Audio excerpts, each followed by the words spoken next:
When the storm took my senior golden retriever, it felt like the last door to my wife's memory slammed shut. The house went as quiet as the grave I'd already dug in my mind. It was still daytime out here near Bozeman, Montana, but the light had turned flat and gray. The kind of light that makes the snow and the sky look like the same thing. I opened the back door like I always did, same time, same routine, and Kirail trotted past my boots. 13 years old, white around the muzzle now, her hips a little stiff when she turned, but that tail still gave me the same small thump it gave my wife the first day we brought her home. She wasn't just a senior golden retriever. She was what I had left. "Go on, girl," I told her. She stepped out onto the porch, nose up, reading the air the way dogs read newspapers. Snow was already blowing sideways, scratching at the pine trees that circle my property like old sentries. Usually she slipped off behind the shed, took care of her business, and was back at the door before my coffee cooled. I heard her pause on the steps. Then nothing. Just the wind. 5 minutes passed, then 10. I told myself she was just following a smell, that old hunting brain still kicking in. At 20 minutes, I put my mug down. At 40, I was listening for a bark that never came. I pulled my late wife's heavy winter coat off the hook. It still smelled faintly like her perfume and wood smoke. Didn't matter how many winters had gone by. I slipped it on, grabbed the flashlight, and stepped out into the white. The snow came at my face in hard little needles. The yard I'd mowed for 30 years was gone, erased under drifts. I called her name, again and again. Kirail! My voice just got swallowed by the wind and thrown back at me in pieces. I found a few shallow prints near the porch, already filling, then nothing. No trail to follow, no direction. Just the storm and an old man turning in slow circles, shouting a name the sky didn't care about. After a while, my legs started to shake, more from age than cold. I walked the fence line anyway. Checked the ditch, peered into the tree line until my eyes watered and blurred. Every golden shape I thought I saw disappeared when I took a step closer. By the time the light started to bleed out of the day, I couldn't feel my fingers. I called her name one more time, softer now. Not for the storm, for her wherever she was. Then I went back to the house I suddenly hated. I shut the door slower than I'd opened it, like maybe she'd slip in at the last second. She didn't. That night, for the first time since my wife's funeral, I set a blanket on the floor, getting ready to say goodbye to what was left of my family. Grief has a sound. It's the silence after you stop calling their name. The next morning, I woke up on that blanket on the floor, stiff and cold, my hands still resting where her head should have been. For a few seconds, I forgot she was gone and whistled toward the back door like I always did. Habit is cruel that way. Nothing answered me but the hum of the refrigerator. I walked the yard again, slower this time, called less. My voice didn't have much fight left in it. I phoned my neighbor, asked if he'd seen an old golden retriever wandering near the road. He hadn't, said he'd keep an eye out. I thanked him, but in my head, I was already picking a spot under the big pine where I'd bury her if I found her. Somewhere between those calls and the storm, I slipped backwards in time. I saw my wife standing in this same kitchen, younger, holding a squirming golden ball of fur. I remember saying, "We don't need a dog." The pup wriggled out of her arms, I toddled straight across the tiles and sat on my boot. "She chose us," my wife laughed, "not the other way around." On the second day, the blizzard hit harder, like the sky was angry at something. I set Kirail's water bowl in its usual place and filled it anyway. Left her leash hanging by the door. Couldn't bring myself to move any of it. The house didn't feel alive. It just felt full of ghosts with fur. I talked out loud to the empty rooms like my wife was still somewhere in them. "If she doesn't come back, I'm done, you hear?" I said. "I'm too old to start over with this kind of hurt." By the third morning, the wind finally eased up. The world outside looked like someone had laid a clean white sheet over everything. I took the old shovel from the corner, not because I had hope, but because I wanted to be ready to cover her gently if I found her. No plastic, no ditch. She deserved better than that. I walked to the back door, fingers around the cold metal handle, breathing like a man heading for a funeral he'd already attended once. And just as I started to turn it, I heard it. A soft, shaky little skrr, skrr against the wood. Almost too quiet to be real, almost lost in the last breath of the storm. When I opened the door, I saw her eyes first. and they weren't asking for help for herself. Kirel stood on the porch, or what was left of her. Her fur was clumped into icy spikes, her whiskers white with frost, and every breath sounded like it had to fight its way out of her chest. Snow crusted along her back and tail like she'd been lying in it for a long time. But her eyes were clear, focused. She locked them on mine, then turned her head slowly toward the yard. At first, I didn't understand. I was too busy counting ribs under all that wet fur, checking her paws for blood, whispering her name like a prayer I'd gotten back by mistake. Then I saw it. Behind her in the deep snow, tiny shapes moved. 5 little shadows, no bigger than my forearms, stumbling in her tracks. Puppies. Barely a month old, by the look of them. Different colors, different markings, all of them shaking so hard their legs looked like they didn't belong to them. The world went very quiet. No wind, no storm, just the sound of those small, unsure breaths. They tried to bunch together around her back legs, pressing into her for warmth, but there wasn't much warmth left in her to give. I reached for her collar, wanting to pull her inside to get her off that porch and onto something that wasn't freezing solid beneath her feet. She stepped away from my hand and nudged one of the pups forward with her nose instead. A soft push, like she was saying, "Start with him, old man." "I'm here," I told her. My name is Harry, and at 70 years old, I thought I was done being volunteered for new lives. Turns out she disagreed. I crouched down, knees complaining, and scooped up the first pup. He was soaked through, snow-packed between his toes, belly cold as ice. He let out a thin little squeak and tried to burrow into my coat. Another pup slid sideways off the porch step and vanished into a drift, so I grabbed that one too, heart hammering like we were in the middle of a rescue I hadn't signed up for. I carried 2 inside, came back for the next 2, hands going numb, breath puffing in short, white clouds. Each time I turned, Kirel was still there, standing guard, her body between those babies and the empty, white world behind them. When I finally shut the door against the storm, I counted them on the kitchen floor. 1, 2, 3, 4. And then I realized there was a 5th not moving. I had buried a wife. I was not about to bury a handful of snow-soaked puppies on my kitchen floor. I dropped to my knees beside the still one. His fur was icy, his little body limp. The other 4 crowded against Kirel, climbing over each other, pressing into what warmth was left in her old bones. I moved faster than a 70-year-old man has any right to. I dragged towels and sheets into the living room in front of the wood stove. I spread them out until the floor looked like a rough nest. 2 at a time, I carried the pups over. I rubbed them dry. I talked to them so they'd hear something besides the storm. Tiny paws, tiny ribs, tiny hearts tapping against my fingers. I tucked them along Kirael's belly, and that senior golden retriever, half frozen and trembling, pulled them closer with her chin. She licked their faces, whining low. She tried to curl around them, but there wasn't much of her left. Their mouths searched for milk that wasn't there. Getting them here had taken almost everything she had. "You did your part," I told her. "Let me try mine."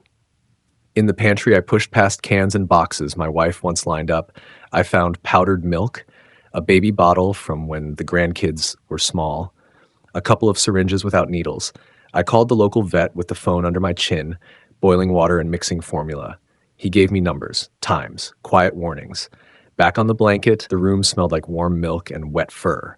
4 pups were squirming and complaining, inching closer to Kirel's chest. Then there was the 5th one. I picked him up like something made of thin glass. No sound, no fight, just the faintest bit of heat under all that cold. I set the tiny bottle against his mouth and started counting in my head. 1, 2, 3. On the 4th second, that tiny chest twitched. It was small, just a flutter under my thumb, like a match trying to light in the wind. Then came a ragged little breath, wet and rough, and the faintest squeak I've ever heard. I didn't realize I'd been holding my own breath until it came out in a shaky laugh. "Easy," I whispered. "Slow down, kid. One thing at a time." Once he'd taken a few more sips, I tucked him in with the others. That's when I started to really see them. One pup yelled about everything, even when nothing was wrong. Another never stopped rooting around, nose first, always trying to find Kirel's side. A third kept sliding off the blanket like it was his personal hobby, wriggling right back to the cold floor. I sat there in the half-light of the stove, watching all that clumsy life, and a thought slipped out before I could stop it. "I'm too old for this," I muttered. The guilt hit right behind it. Too old for what, Harry? For breathing? For helping something smaller than your hand stay alive? As they settled, I noticed something that didn't sit right. The pups weren't her color, not even close. Their ears, their paws, the way their bodies were built. That's when it hit me. These weren't her babies. They were German Shepherd puppies, all 5 of them, too young and too cold to survive a night out there on their own. Which meant my senior golden retriever had gone out into that storm and brought home someone else's trouble. When I finally looked away from the pups and really looked at her, my gut twisted. The fur between her toes was packed with ice. The pads of her paws were cracked and rubbed raw, little beads of dried blood dark against the pale fur. Her tail trembled even when it was still. She didn't look at me for help. She kept her eyes on the pile of puppies, leaning her head down to nudge one back toward the warmth if it strayed too far. I took a bowl of warm water and a towel and worked on her feet, one by one, clipping out bits of ice, talking low. "Brave girl," I told her. "You did more walking today than I've done all year." I still didn't know where those pups had come from, or what had happened to the mother who should have been curled around them instead of my old girl. Then, while I was drying off the loudest of the bunch, my fingers snagged on something buried in his fur, a strip of plastic, rough and sharp, blue. When I pulled it free and saw it was a piece of broken collar, I realized this wasn't just nature. Someone had put them out there. By the second day, my quiet little house sounded like a nursery built inside a snow globe. The storm still wrapped around the walls, but inside there was nothing but life and noise. Puppy squeaks, little claws scratching at blankets, the soft thump of Kirail's tail when one of them bumped her nose. The wood stove cracked and popped like it was trying to keep up. Every few hours, the alarm on my old phone went off. Feed the loud one first, or he'd scream the paint off the walls. Make sure the wanderer didn't slide off the edge of the nest again. Change the towels when they got too damp. Warm, fresh formula. Wash bowls. Wash my hands. Repeat. I started eating my meals standing at the counter, one eye on the pan, one eye on the floor. There wasn't a single safe spot to put a chair without risking a tail or a paw. Didn't bother me. At 70, I thought I was done stepping around toys. Turns out I just switched from plastic cars to German Shepherd puppies. Somewhere around the 3rd or 4th nighttime feeding, I caught myself moving on autopilot. Up when they cried, down when they settled. It felt like when the kids were babies. And later, when my wife got sick and the nights turned into little islands of worry and watching. Back then, I thought this is the hardest part. Now I was sitting on the same floor, in the same dim light, holding a bottle for a pup small enough to fit in one hand. And I heard myself say, under my breath, I thought my life was winding down. Instead, someone hit rewind. I gave them temporary names just to keep them straight. The screamer became Siren. The one who always slid off the blanket, I called Tumble. The quiet one who pressed his face into Kirail's chest every chance he got, that was Shadow, at least for now. Didn't feel right to give them real names yet. Names mean staying. Kirail was eating a little more by then. Drinking, too. Her breathing was still rough, like the air had to climb a hill to get out of her lungs, and she slept hard between feedings. But let one pup cry for more than a few seconds, and her nose would twitch. Her head would lift. She'd nudge them closer, checking them like a tired nurse who refused to clock out.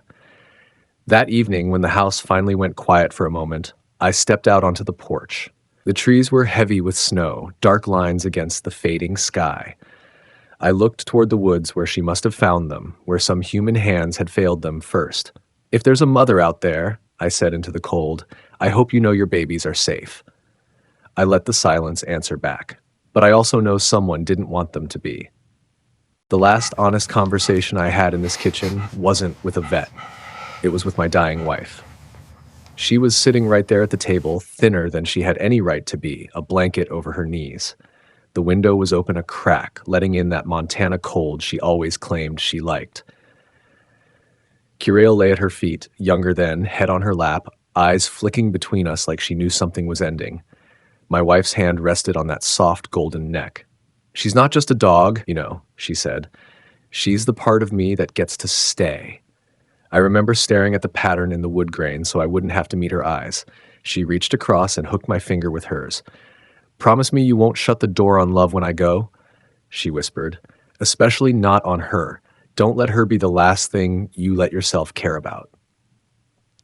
Back in the present, the kitchen looked different but felt the same.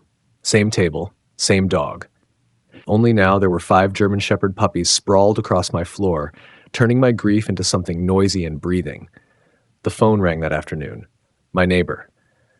"Harry, you can't keep 5 pups, you know that," he said. "I know a guy with a farm out past town. They could take them off your hands." Take them off my hands, like they were trash bags after a party. I told him I'd think about it, hung up, and just stood there listening to the little snores and squeaks drifting up from the blanket. It felt like standing at a crossroads I'd been at before. Close the door. Spare yourself. Or crack it open and risk losing everything all over again.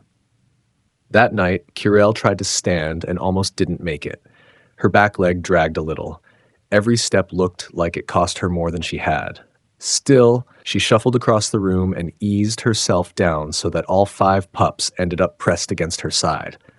They wriggled and sighed and made room where there wasn't any. She let out one long breath, the kind that sounds like both pain and relief, and laid her head on her paws. I lay down on the floor beside her, my old bones complaining, and whispered, "I can't lose you again, girl." That's when I felt her heart racing under my hand. The next morning, the house sounded wrong. It was too quiet. No indignant howl from Siren demanding breakfast. No clumsy thump of tumble rolling off the blanket. Just the slow tick of the clock and the soft rasp of Curel's breathing. I pushed myself up, my back arguing about the night on the floor. 4 pups were piled together in a warm little knot against her chest. The 5th one lay a little apart, like someone had set him down and forgotten to finish the job. He wasn't crying. He wasn't doing much of anything. Curel whined under her breath and nudged him with her nose. Once. Twice. Her eyes flicked to me, asking a question I'd heard before in hospital rooms and waiting areas. I picked him up. He felt lighter than he had any right to. His body was limp, head lolling into my palm, breath so shallow I had to squint to see his chest move. Cold had crept back in where the warmth should have been. For a second, I was somewhere else. Not on my living room floor, but in a corridor that smelled like antiseptic and bad coffee. Machines beeping. Doctors talking around words they didn't want to say out loud. My hand wrapped around my wife's, feeling it get cooler while I told her I was right there and couldn't do a damn thing. This time, I forced myself not to freeze. I tucked the pup inside my sweater, right against my chest, skin to fur. My heart was hammering so hard I hoped his little body might decide to follow its lead. I warmed some formula, let it cool just enough, then drew it up into the smallest syringe I had. "I'm not God," I said quietly, more to him than to anyone else. "I couldn't save her, but maybe I can save you." I eased a drop of milk onto his tongue, then another. I rubbed his tiny chest with 2 fingers, slow and steady, the same rhythm I'd used tracing circles on my wife's wrist when the pain got bad. "Come on, kid," I whispered. "Be selfish. Stay." For a long minute, nothing changed. Then the tiny mouth opened, and the smallest, angriest squeak I've ever heard filled my kitchen. The puppies were getting stronger. Curel was not. A few more days passed, and the floor of my living room turned into a clumsy parade. Little Paws started finding their balance. They tottered from one end of the blanket to the other, chewing on corners, dragging it along like they were trying to rearrange the whole house.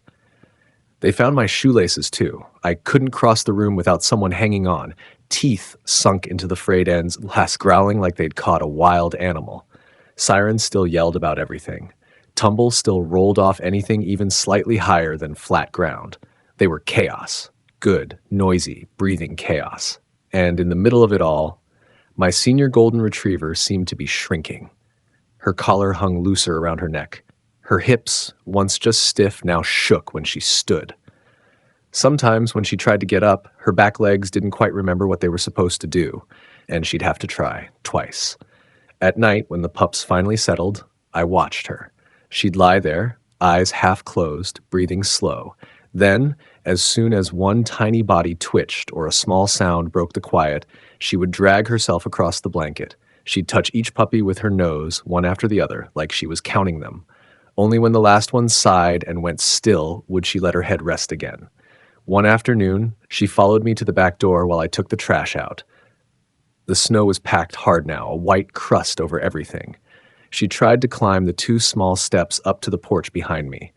Her paw slipped. Her back end went out from under her, and she went down on her side with a soft, surprised grunt.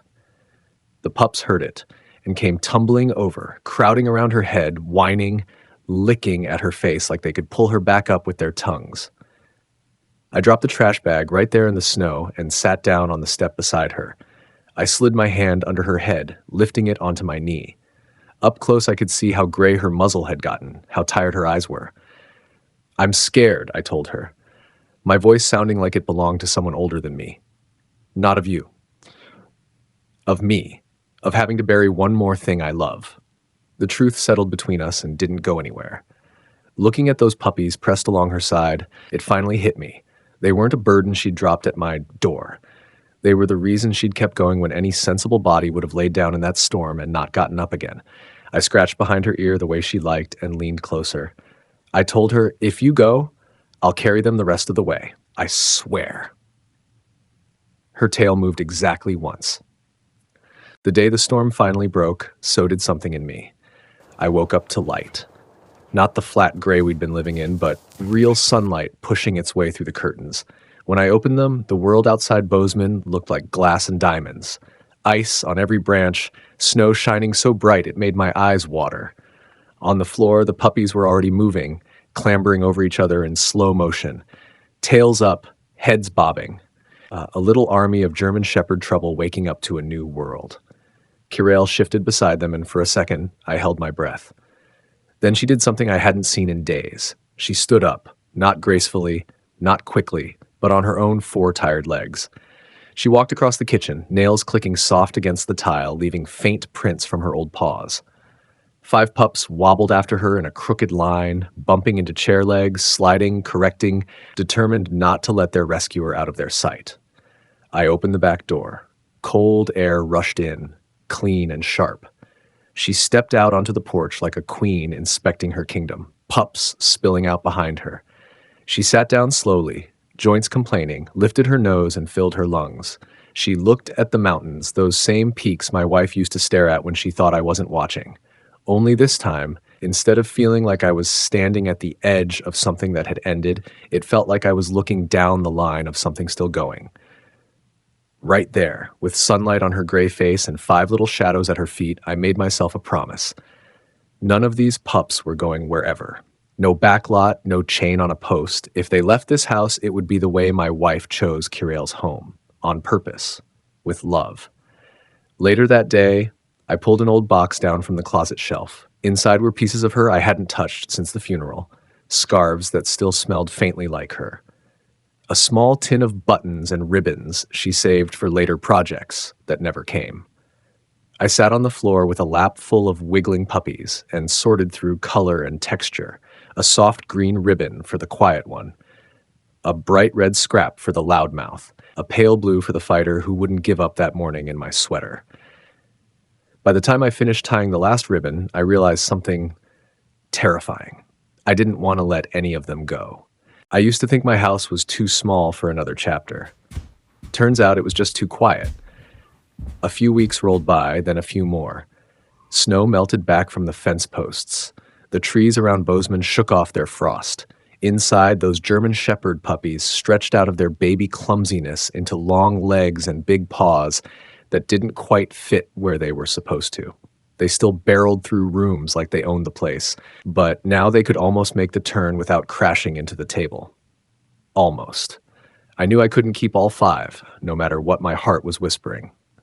So I started where it hurt the least. One ribbon pup went to my neighbor, the widow my wife and I used to help with firewood every winter. She stood on the porch, this little dog tucked against her chest, and said it felt good to hear nails on the floor again. Another went to a man from town whose grandson was afraid of everything with teeth. Last I heard, that pup had become his shadow, teaching him that not all sharp teeth bite. A third went to a young couple who'd shown up at my door with hot meals when my wife passed. They sent pictures. The pup sleeping on their couch, the pup stealing their socks, the pups sitting in the exact spot where their Christmas tree would go. They didn't feel like dogs leaving my home. They felt like my home was being copied, piece by piece, and carried into other lives that needed it. Here, the house didn't empty out. 2 pups stayed with us, trailing after Curiel like loyal satellites. She didn't run anymore, didn't chase them the way she might have once, but she sat in the middle of the living room like an old queen, watching her small, wild court spin circles around her. Sometimes they'd crash into her side and bounce off, startled. She'd flick an ear, maybe huff once, and then lick the top of a guilty head, as if to say, "You're mine. Slow down." Most evenings, I found myself on that same patch of floor where I'd once laid out a blanket, getting ready to say goodbye. Only now there were warm bodies pressed against my legs, snoring, dream twitching, turning that bit of hardwood into the place where life had walked back in instead of out. Some nights when the house finally goes quiet, I still talk to my wife. Lately, I think I know what she would say back. This story didn't start with heroism. It started with fear, mine and hers. I was afraid of losing the last living link to my wife. Curiel was afraid enough to walk into a blizzard and bring home 5 lives that weren't even hers. We were both just trying not to be alone when the storm closed in. She didn't drag those German Shepherd puppies to my door to give me a problem. She brought me a second chance at purpose, at noise, at something that needed me for more than just paying the heating bill. Sitting here now at this old kitchen table, I can tell you this much. Family isn't blood. Family is who you pick up out of the snow. Family is who you check on at 2 in the morning when you'd rather be sleeping. Family is who you stay for, even when your hips hurt and your heart's already been broken once. This little guy's journey from abandonment to rehabilitation shows how important nonprofit rescue groups really are. What my old girl did in a storm, people all over this country do every day, one scared, shivering dog at a time. They open doors, they open wallets, but more than anything, they open their hearts when it would be easier to shut them. Caring for a rescued puppy is more than love. It's responsibility. It's pet care. It's medicine and midnight messes and chewed shoes and hard choices. And somehow at 70, it brought color back into a life I'd already started folding up. If you're watching this and there's an old man or woman somewhere in your life, maybe they're sitting in a quiet house like mine used to be. Share this with them.